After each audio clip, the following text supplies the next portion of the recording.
Bismillahirrahmanirrahim. Assalamualaikum warahmatullahi wabarakatuh. Alhamdulillahi wa kafa, salatan wa salaman ala ibadihi alladzina istafa. La siyama nabiyyana al-mustafa sallallahu alaihi wa alihi wa sallam. Nashhadu an la ilaha illallah wahdahu la syarikalah wa nashhadu anna Muhammadan abduhu wa rasuluh wa safiyuhu wa khaliluhu wa khiratuhu min khalqih wa aminuhu ala wahyi arsalahu Allahu rahmatan lil alamin wa hujjatan ala ibadihi ala al-ibadi ajma'in. Amma ba'du, fa ya ayyuhal ikhwatul kiram, a'azzani Allah wa iyyakum.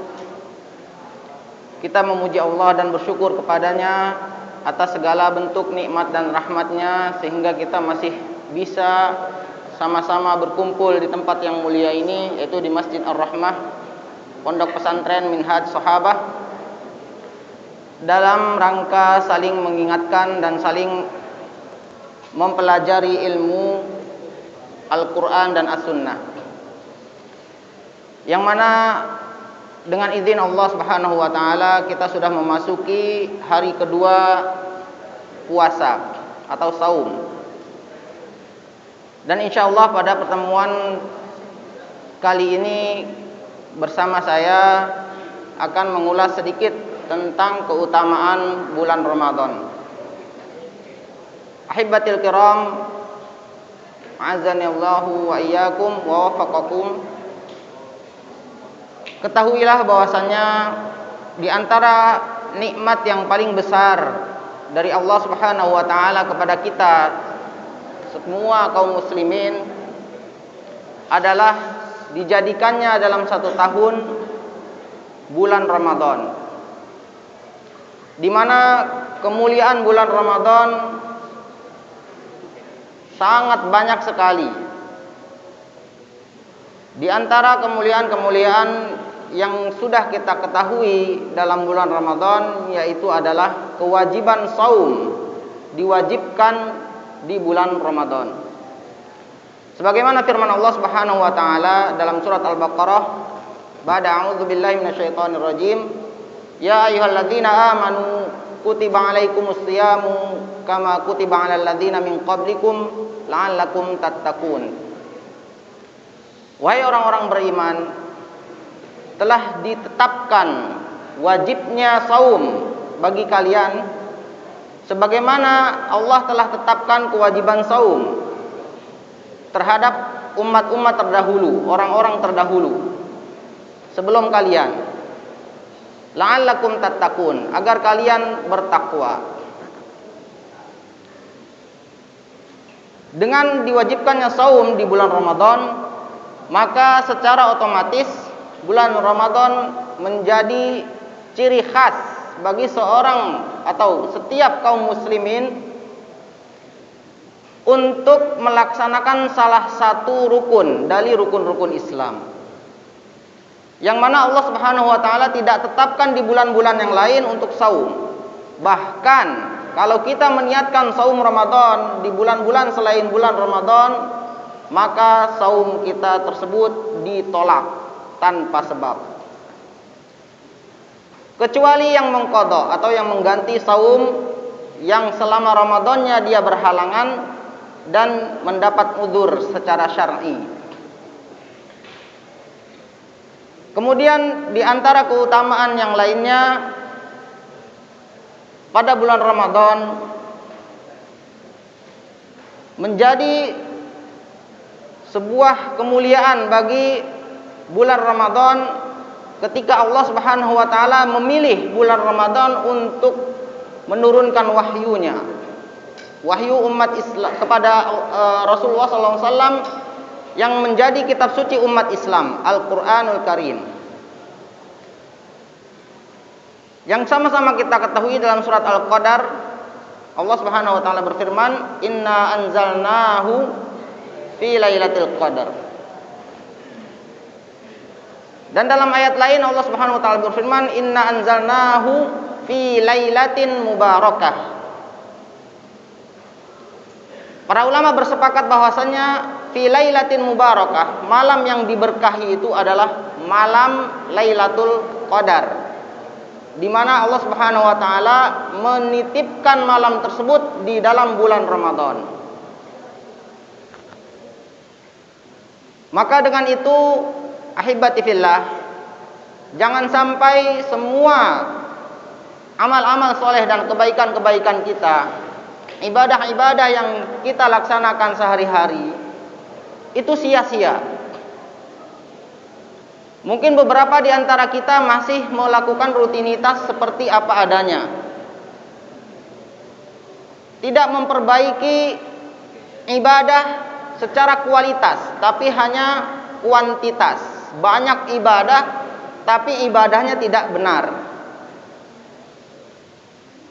Dan kita semua sama-sama mengetahui bahwasanya syarat diterimanya suatu ibadah ada dua.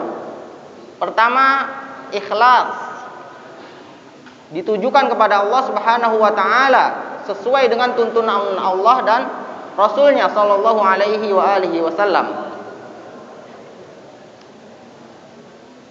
Kemudian yang kedua adalah mutaba'atur Rasul, mengikuti teladan Rasulullah sallallahu alaihi wa alihi wasallam. Dalam hadis-hadisnya yang sahih, berapa banyak hadis-hadis yang sudah kita pelajari, dan berapa banyak hadis-hadis yang masih belum kita pelajari, bahkan belum kita baca sama sekali, belum pernah terlewat di telinga kita semua. Nah, dari sini maka kesempatan inilah, dengan kemuliaan bulan Ramadan, dengan keberkahan bulan Ramadan, kita manfaatkan sebesar-besarnya waktu kita, tenaga kita, harta kita, dan jiwa kita, semuanya kita kerahkan untuk mengumpulkan sebaik-baik amalan, bukan sebanyak-banyak amalan. Karena itu Allah Subhanahu wa taala menyebutkan dalam surat Al-Kahfi, liyabluwakum ayyukum ahsanu amala, bukan aktsaru amala. Jadi yang diperhitungkan oleh Allah Subhanahu wa taala sebaiknya atau sebetulnya adalah kualitas amalan kita, walaupun sedikit. Dalam hadis Rasulullah SAW menyebutkan bahwasanya ahabbul a'mali ilallahi adwamuhu wa in qalla. Amalan yang paling Allah cintai adalah amalan-amalan yang terus berlanjut kebaikannya, kualitasnya tidak menurun dan tidak hilang. Wa in qalla, walaupun kuantitasnya, jumlahnya sedikit, tapi terus dia lakukan. Misal zikir pagi dan petang, amalannya sedikit, tapi terus dia lakukan. Setiap harinya dia habiskan waktu di pagi hari 15 menit, di petang hari atau di sore hari 15 menit. Total dalam satu hari 30 menit. Dari 24 jam dia habiskan waktu 30 menit setiap harinya untuk zikir pagi dan petang, secara ikhlas dan mutaba'atur Rasul sallallahu alaihi wa alihi wasallam. Nah, dari ketiga keutamaan tersebut, cukuplah bagi bulan Ramadan merupakan bulan yang sangat besar kesempatan bagi kaum muslimin. Ditambah lagi keutamaan-keutamaan yang lainnya. Kita ulangi. Pertama, kemuliaan bulan Ramadan dilihat dari fardu yang Allah tetapkan di bulan tersebut, fardu saum atau puasa, di mana puasa atau saum adalah salah satu rukun dari rukun-rukun Islam. Apa iman? Islam. Cukuplah dengan saum saja bulan Ramadan sudah mulia. Tapi Allah Subhanahu wa taala ingin mengangkat lagi, lebih tinggi lagi kemuliaan bulan Ramadan. Dengan apa? Dengan diturunkannya Al-Qur'an Al-Karim. Bahkan disebutkan bulan Ramadan di dalam Al-Qur'an, syahrul Ramadan alladzi unzila fihil Qur'an hudal linnas petunjuknya bagi semua manusia. Allah tidak menyebutkan hudan lil mu'minin. Kenapa? Karena Allah Subhanahu wa taala yang menciptakan seluruh manusia, muslimnya dan non muslimnya Allah ciptakan semuanya. Maka Allah sebutkan Al-Qur'an itu hudan linnas, bukan hanya hudan lil mu'minin. Jadi siapapun yang mengambil petunjuk dari Al-Qur'an, dia akan dapat petunjuk walaupun non muslim. Cuma kebanyakan manusia itu menolak kebenaran sehingga tidak mau mengambil ilmu dari Al-Qur'an. Nah, kemudian dari sini ditambah lagi kemuliaan yang lainnya. Dalam hadis lain Allah Subhanahu wa taala, hadis qudsi yang menyebutkan wal hasanatu bi asyri amsalihha ila 700 dhi'fin. Kebaikan itu ya, nilainya 10 kali lipat. Sampai Allah lipat gandakan 700 kali kebaikan. Satu kebaikan saja yang kita lakukan itu Allah bisa lipat gandakan sampai 700 kali lipat nilainya. Lalu Allah kecualikan illa sauma, kecuali saum. Fahuwali, karena dia itu untuk saya, dia saum itu untuk saya, bukan untuk yang lainnya. Wa ana ajzi bihi, saya yang akan cover, saya akan tambahin lebih dari 700 kali lipat. Bisa 1000 bahkan 5000 semau yang Allah inginkan. Bagaimana tidak ya? Dengan 3 keutamaan ini saja bulan Ramadan sudah sangat mulia. Apakah kita masih menyia-nyiakannya? Melewatkannya begitu saja, membuang-buang waktu dan membuang-buang tenaga hanya untuk tidur dan main-main? Kalla, tidak, sama sekali tidak. Bahkan kaum kufar non muslim saja tahu kemuliaan bulan Ramadan, sehingga mereka berupaya untuk menyesatkan umat Islam agar tidak mengikuti kebenaran untuk memanfaatkan dan mengambil kesempatan sebesar-besarnya di bulan Ramadan. Ditambah lagi, setelah Allah titipkan di dalam bulan Ramadan Lailatul Qadar, Allah Subhanahu wa taala lipat gandakan amal-amal kebaikan di dalam bulan Ramadan, sehingga setiap amalan yang kita lakukan Allah Subhanahu wa taala megang nilai pahala yang kita miliki. Kita tidak mengetahui, kita tidak bisa menghitung. Kita tidak mampu menilainya dengan materi. Sehingga kita akan merasakan hasil dari upaya atau ibadah dan amal-amal soleh kita itu ketika kita sudah meninggal kelak. Dan tentu saja ada beberapa kebaikan yang Allah segerakan, namun rahasianya di sisi Allah Subhanahu wa taala. Jadi dari sini kita bisa hitung. Pertama, kemuliaan bulan Ramadan dari sisi diwajibkannya saum pada bulan tersebut. Ya, di mana saum ini merupakan fardu, rukun di antara rukun-rukun Islam. Bila mana seseorang meninggalkan saum 1 hari saja tanpa sebab yang dibenarkan oleh syariat, maka dia tidak akan diterima saumnya walaupun 1 tahun dia berpuasa. Waliyadzubillah. Jangan pernah meninggalkan saum 1 hari pun yang fardu ya, tanpa udzur syar'i atau yang dibenarkan secara syariat. Nah, kemudian yang kedua, diturunkannya Al-Qur'an di bulan Ramadan, sehingga bulan Ramadan menjadi sangat mulia dan penuh keberkahan. Yang ketiga, Allah tetipkan malam Lailatul Qadar di dalam bulan Ramadan, sehingga bulan Ramadan merupakan bulan yang disebut dengan Syahrul Quran.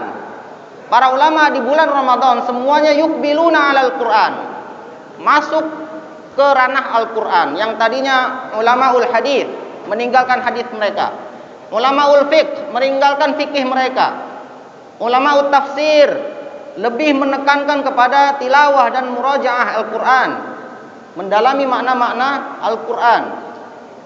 Ulama al-hisab, semuanya mereka tinggalkan bidang-bidang yang mereka fokus di sana. Semuanya menuju Al-Quran. Kenapa? Karena syahrul Ramadan, syahrul Quran. Jelas Allah Subhanahu wa taala sebutkan dalam Al-Quran, syahrul Ramadan alladzi unzila fihil Quran. Dengan malam Lailatul Qadarnya dan dengan Allah lipat gandakan pahala-pahala kebaikannya, ya, ditambah lagi Allah Subhanahu wa taala janjikan, idza jaa Ramadan fi sahihil Bukhari wa Muslim, ya, futtihat lahu abwabul jannah, kesempatan emas, ya, pintu surga terbuka lebar. Wa ghulliqat abwabun niran atau abwabun nar, dan ditutup semua pintu-pintu neraka, ditutup rapat. Dalam riwayat lain ada tambahan lil mu'minin, bagi orang-orang yang beriman. Ini tambahan ini penting, ya, jangan ditinggalkan. Wasufidatus syayatin, dan dibelenggu semua para syaitan. Ditambahkan keterangan beberapa riwayat maradatus syayatin atau maradatul jin. Ya, apa itu maradatul jin? Pembesar-pembesarnya syaitan. Jadi yang berkeliaran di bulan Ramadan itu hanya prajurit-prajuritnya, bala tentaranya. Kemudian perlu diingat bahwasanya yang dibelenggu itu adalah syaitan-syaitan yang pembesarnya, yang mengganggu orang-orang yang beriman. Ingat kata-kata iman, ya. Tapi yang mengganggu kaum-kaum kufar Quraisy, ya, munafikin, fasikin, orang-orang fasik, orang-orang munafik, apakah dibelenggu juga? Tidak, dilepas, ya. Kenapa? Karena memang dasarnya mereka tidak memiliki iman. Karena itu berbahagialah dan bergembiralah bagi kita sebagai orang yang beriman. Bila mana iman kita lemah, bahkan hilang dari hati kita, maka syaitan itu akan diutus kepada kita. Walaupun di bulan Ramadan. Ya. Kenapa? Karena iman kita hilangkan. Kok kita bisa menghilangkan iman? Iya, karena iman itu bisa dirasakan oleh masing-masing manusia. Balil insanu ala nafsihi basira. Bahkan manusia itu mengetahui kondisi dirinya sendiri, tapi dia seolah-olah tidak mau mempelajari hakikat dirinya. Dia tahu saat itu sedang lemah imannya, tapi dia nggak mau meningkatkan iman. Dia tahu pada saat itu iman dia masih goyah, belum cukup untuk melanjutkan atau menghadapi fitnah, tapi dia tetap menghadapi fitnah tersebut. Maka itu disinilah Allah Subhanahu wa taala mengirimkan godaan berupa bala tentara syaitan untuk menguji apa? Menguji keimanan kita. Ya.